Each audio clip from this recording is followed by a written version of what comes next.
Hi, friends. It's Friday, and it is Day to Day with St. Joseph.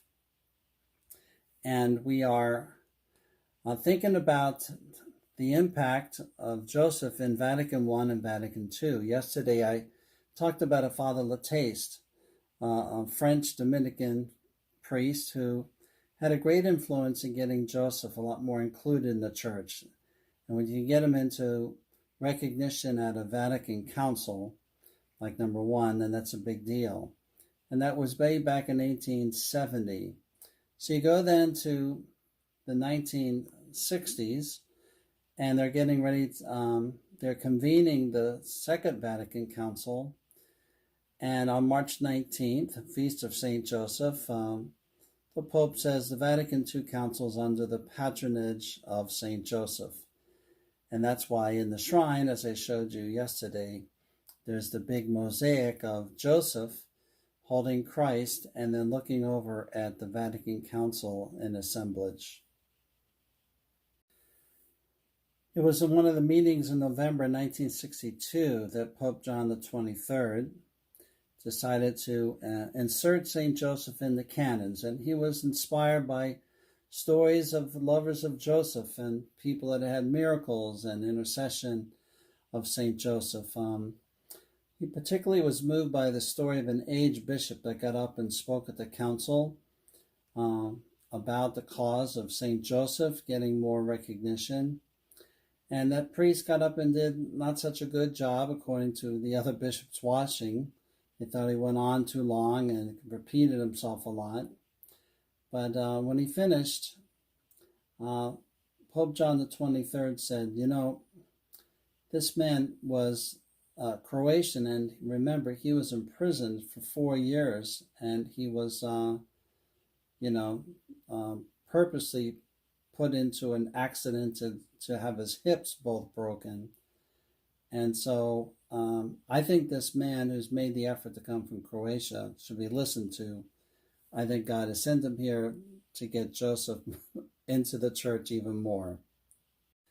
Well, I just love stories like that, where Joseph, who's the humble saint, still gets his part. And I think it's the lesson now, especially for men, where there might have been a time of arrogance and self-assurance and worldliness creeping in, and we think that we're in the modern times and we can just follow science and just do what we want and just kind of leave God out, and or else we blame God on the world wars and things that happen in the world. But rather, it's the sin of man that causes all of that. But it's the goodness of God that calls us to come close to him. And God will use his servant Joseph for that outreach, to love us in like a father. And we've had some great stories of people who have come to know Joseph as a father in the church, to love the men. And priests are supposed to imitate Joseph in that kind of tenderness and that heart, or dads are supposed to do that. Well, in the last 6 decades or so, when I've been around, I have seen the inclusion of Joseph in many different ways, and I've appreciated it. I especially enjoy being at a parish of St. Joseph, where I got my first communion and where I went to Catholic school for the formative years of 1st through 4th grade. And, I think of being at St. Joseph's church and school and coming in and seeing that statue of St. Joseph, but also the love of the priests and sisters for that saint, St. Joseph. It was real. And when I came to Maryland and moved into a parish, although it was not called St. Joseph's, the religious sisters were the sisters of St. Joseph. And again, they were borrowing from the example of St. Joseph. And I just began to see it more and more in my life, of people who were looking to Joseph for strength in their faith. And that's what this year is about for all of us. Now I'm relating lessons learned since Vatican II, and one of them is what we call the lay vocation, or the universal call to holiness. I remember growing up to thinking that, well, the priests, the brothers, the sisters, the missionaries, those people are supposed to act holy, or maybe our moms, but we didn't consider the regular person, to also have an equal vocation of holiness. And this became something that was taught at Vatican II. And I remember when I studied the Vatican II documents while I was a college student, and then when I was in seminary later, I remember words like this from Lumen Gentium, one of the great documents of the Council. There is a holiness in everyday living. There's a universal call of holiness for, the duties of life are many. The commitments are many. But there is the holiness of one. We are all called to a holiness and a shared holiness, one holiness as a people of God. That sanctity which is cultivated by all who are moved by the Spirit of God and who obey the voice of the Father and who worship God the Father in spirit and in truth. These people follow the poor Christ, the humble and cross-bearing Christ, in order to be worthy of being sharers of his glory. Every person must walk unhesitatingly according to their own personal gifts and duties in the path of living faith, which arouses hope and works through charity. And I'm still reading from Lumen Gentium here, a Vatican II document on holiness. At the head of the Holy Family and the carpenter of Nazareth, St. Joseph is the prime example of the holiness found in everyday living.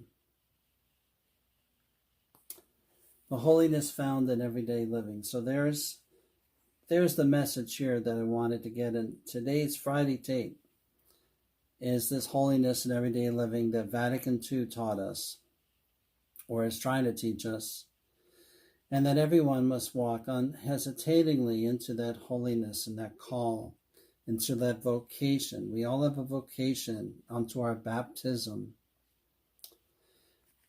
Recently I was giving a homily and giving personal examples, and I do give a lot of personal examples in homilies.